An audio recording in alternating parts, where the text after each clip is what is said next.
Dear students, welcome to the class. ഇപ്പോൾ കഴിഞ്ഞ ക്ലാസ്സിൽ നമ്മൾ ക്യാപിറ്റൽ ബഡ്ജറ്റിംഗ് എന്ന് പറഞ്ഞ ചാപ്റ്റർ തുടങ്ങി. അതിൽ എന്താണ് ക്യാപിറ്റൽ ബഡ്ജറ്റിംഗ്, അതിൻ്റെ മീനിങ്, ഡെഫിനിഷൻ, അതിൻ്റെ ഫീച്ചേഴ്സ് വരെ നമ്മൾ എന്ത് ചെയ്തു, ഡിസ്കസ് ചെയ്തു.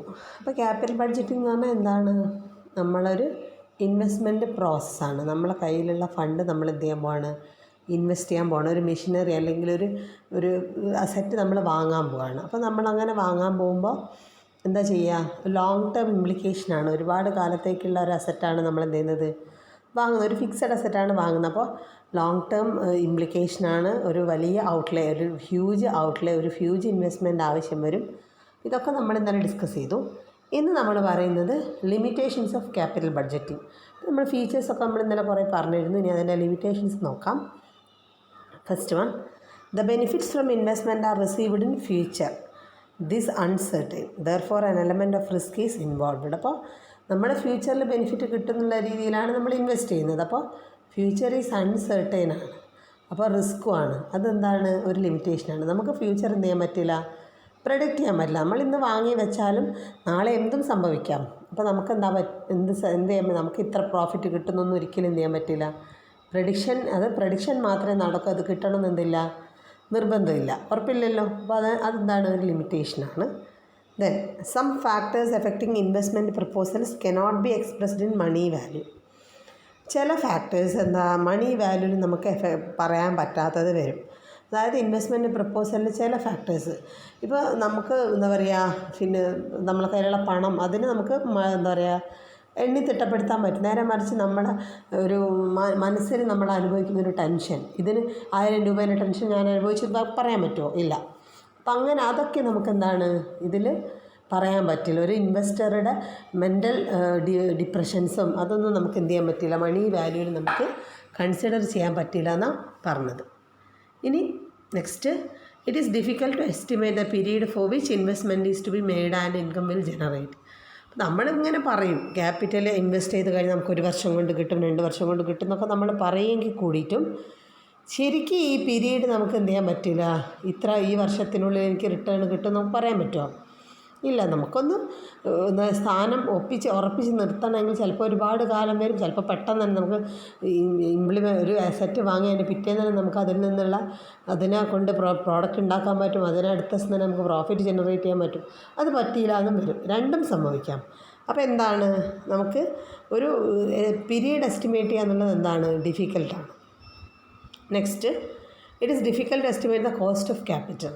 ഒരു അസറ്റിൻ്റെ കോസ്റ്റ് ഓഫ് ക്യാപിറ്റൽ കണ്ടുപിടിക്കുക എന്നുള്ളത് ഭയങ്കര ഡിഫിക്കൽട്ടാണ്. കാരണം ഒരു ദിവസത്തേക്കല്ല, ഒരുപാട് കാലത്തേക്കുള്ളൊരു ഇത് എന്ത് ചെയ്യാൻ പറ്റില്ല എന്നാണ് പറഞ്ഞത്.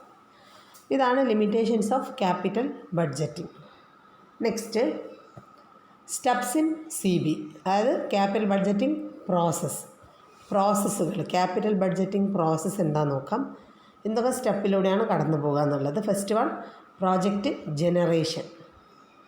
The CB process begins with the generation or identification of investment proposals. This involves a continuous search for investment opportunities which are compatible with the firm's objectives. അപ്പോൾ എന്താണ് CB എന്ന് പറഞ്ഞാൽ എന്താണ്, begins with generation of identification of investment proposal. അപ്പോൾ first നമ്മളെന്താണ്, ഇങ്ങനെ ഒരു identify ചെയ്യുകയാണ്. ഇങ്ങനെ ഒരു സ്ഥലത്ത് നമ്മൾ എന്ത് ചെയ്യണം, ഇങ്ങനെ നമുക്ക് ഐഡൻറ്റിഫൈ ചെയ്യാം. നമ്മളെ മുന്നിൽ ഒരുപാട് ഓപ്ഷൻസ് ഉണ്ട്. അതാദ്യം ഓരോന്ന് എന്ത് ചെയ്യുക, ഐഡൻറ്റിഫൈ ചെയ്യുക.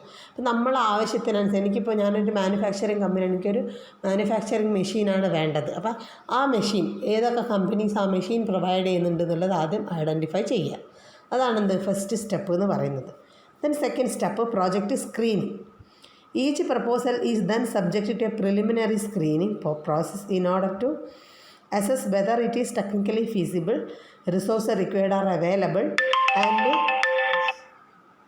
and the expected returns are adequate to compensate for the risks involved. അപ്പോൾ എന്താണ്, നമ്മൾ ഈ പ്രൊജക്റ്റ് എന്ത് ചെയ്യാണ്, സ്ക്രീനിങ് നടത്തുകയാണ്. അപ്പോൾ ഇങ്ങനെ ഈ പ്രൊജക്റ്റ് നമ്മളിപ്പോൾ ഒരു ഇംപ്ലിമെൻറ്റ് ചെയ്ത് കഴിഞ്ഞാൽ ഇതിനുള്ള ഈ അസറ്റ് നമ്മൾ വാങ്ങിക്കഴിഞ്ഞാൽ ഇത് ചെയ്യാനുള്ള ഇതിൻ്റെ റിക്വയർഡ് ആയിട്ടുള്ള റിസോഴ്സ് നമുക്ക് കയ്യിലുണ്ടോ.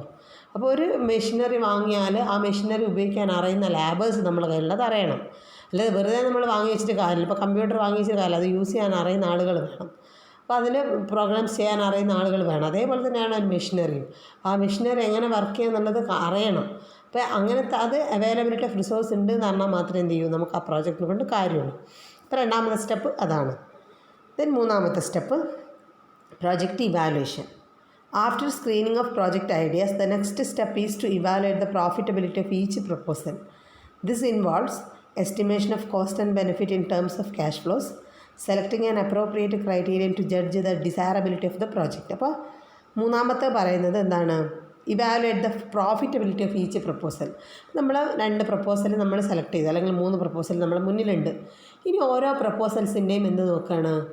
പ്രോഫിറ്റബിലിറ്റി. അപ്പോൾ കോസ്റ്റ് നോക്കിയിട്ടാണ് നമ്മൾ പ്രോഫിറ്റബിലിറ്റി ചെക്ക് ചെയ്യുക.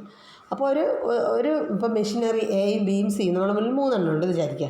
അപ്പോൾ എക്ക് ഒരു 1 lakh റുപ്പീസാണ് എന്ത് കോസ്റ്റ്, ബിക്ക് 1,05,000 സിക്ക് 1,25,000 ഇങ്ങനെയാണെന്ന് വിചാരിക്കുക. ദെൻ നമ്മൾ പ്രോജക്റ്റ് അല്ലെങ്കിൽ മെഷീനറി എ ആണ് യൂസ് ചെയ്യുന്നതെങ്കിൽ അതിൽ നിന്ന് പെർ ഡേ നമുക്ക് 100 പ്രോഡക്റ്റ് ഉണ്ടാക്കാം. സെക്കൻഡ് ആണെങ്കിൽ 150 പ്രോഡക്റ്റ് ഉണ്ടാക്കാം. തേർഡ് ആണെങ്കിൽ 150 തന്നെ ഉണ്ടാക്കാം. ഇനി പ്രോജക്റ്റ് 1ൽ നമുക്ക് ഇലക്ട്രിസിറ്റി എന്താണ് 100 മതി, മറ്റേതിൽ 200 വേണം, മറ്റേതിൽ 300 വേണം.